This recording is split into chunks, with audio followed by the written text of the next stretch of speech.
Well, pressure is finally mounting, guys, and it looks like this tour in Kenya has really hit it bad for the PR for King Charles, because now it's about to get worse for him.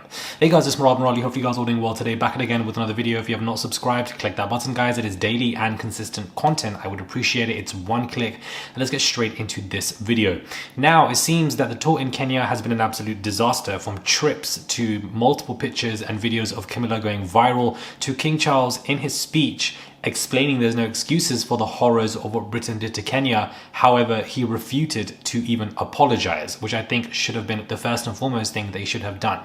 But why I feel like it's getting worse for King Charles and why pressure is mounting is because Kenya is now no longer the other or only country in this current time speaking out. It seems that his tour in Kenya has influenced other countries to re-speak out because they've spoken out before, and it seems that Caribbean nations are formally speaking out as well and are demanding reparations from King Charles for the royal connection to the slave trade. During a visit to Kenya, Britain's King Charles stopped short of apologizing, but the monarch is now under severe pressure because of British's imperial past. Caribbean nations are calling on Charles to dig into his $2 billion personal fortune and pay for the royal family's slave trading past. And it seems that people are asking for this via the nation. You know, people are formally putting statements and are saying that this is what Charles should do. An apology is not enough. Reparations also is not an act of kindness. It's not an act of, forgiveness. It's not an act. It's an act of making amends, correcting the past.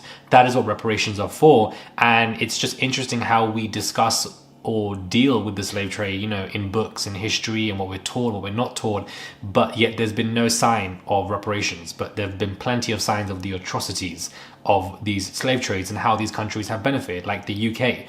For example, India was significantly wealthy, but when Britain left India, they became one of the poorest countries in the world. Their GDP absolutely fell, let alone the slave trade in the Caribbean and in Africa, all that the royal family have benefited from, which is why they have so much money, which is why they're extremely rich, which is why he has a $2 billion, net worth. All of that money comes from the backs of people of color who have been pushed and forced and placed in places they should have been and used for this colonial era for the British royal family especially. And it's their absolute due diligent right for them to receive every single penny for reparations.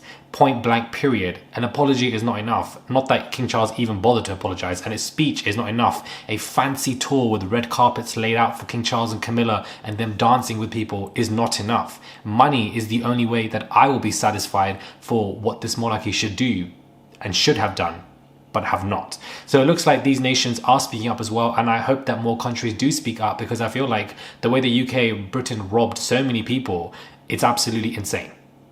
It's absolutely wild. It is 4 a.m. right now. I've got a flight to catch, so I'm not going to be screaming and going into a rant, but believe me, I really want to. I'm holding back so badly. Anyways, subscribe to the channel, click that button, guys. It is daily and consistent content. I would appreciate it. Subscribe, and I'll catch you guys soon for another video.